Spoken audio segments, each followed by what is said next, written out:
Hello guys, welcome to Happy Streamers channel. Hope you're doing well. In this video I'm gonna show you how to add friends on Monopoly Go. So guys, let's go to your Monopoly Go app.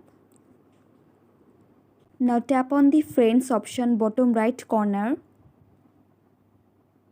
And here you are going to see three options.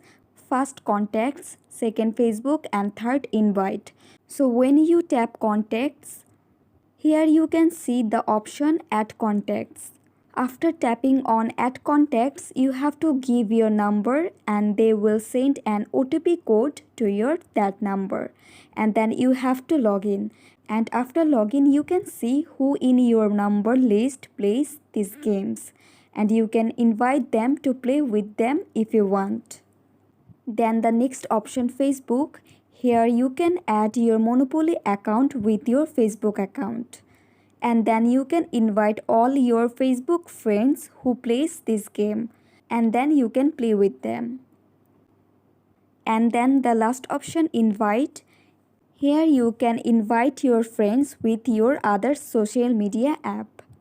So guys, that's it. That's how you can add friends on Monopoly Go very easily.